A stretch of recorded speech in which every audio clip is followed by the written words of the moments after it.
प्रथमतः आज आम्ही महाराष्ट्र नवनिर्माण सेनेतर्फे माननीय आर.टी.ओ. साहेब यांना निवेदन देण्यात आलो असताना स्वतः ते हजर नाहीत. त्यांच्याबरोबरचे खालचे जे 2 नंबरचे जे अधिकारी आहेत ते हजर नाहीत.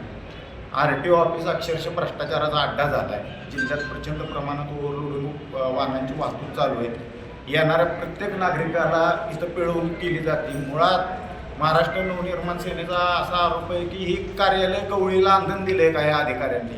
म्हणजे गवळीत जर का सगळं इथं करणार असेल, प्रत्येकाची लूट करणार असेल, तर त्याला आमचं पहिली मागणी आहे की त्यालाच पहिलं सस्पेंड करावं. अन्यथा येत्या 8 दिवसात महाराष्ट्र नवनिर्माण सेना यांच्या दालनात तीव्र पद्धतीचं आंदोलन करेल.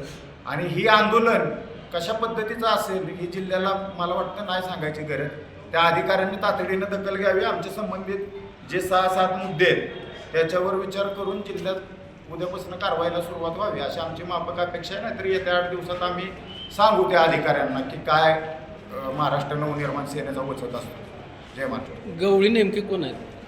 गवळी हा साधारण आमच्या पदाधिकाऱ्यांच्या माहितीनुसार तो इथला क्लार्क आहे. आणि त्या क्लार्कनं बाहेरचे असणारे प्रचंड एजंट असू देत किंवा बाकीचे जे कोण आहेत त्याच्याशी ह्याचे आर्थिक हितसंबंध आहेत. आणि त्या माध्यमातून येणाऱ्या सर्वसामान्य लोकांना हा माणूस एजंटकडे पाठवत असतो. हे कार्यालय नक्की कुणासाठी, सर्वसामान्य जनतेसाठी आहे का ह्यांच्या हप्तेपुरीसाठी आहे, असा पडलेला एक महाराष्ट्र नवनिर्माण सेनेला प्रश्न आहे. आणि इथल्या जनतेला सुद्धा पडलेला प्रश्न आहे.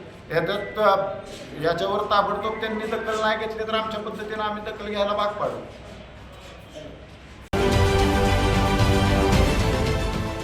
देश विदेशातील प्रत्येक घडामोडींचे लाईव्ह अपडेट मिळवण्यासाठी आता साम टीव्हीच्या सर्व सोशल मीडिया प्लॅटफॉर्मला लाईक, फॉलो आणि सबस्क्राईब करा.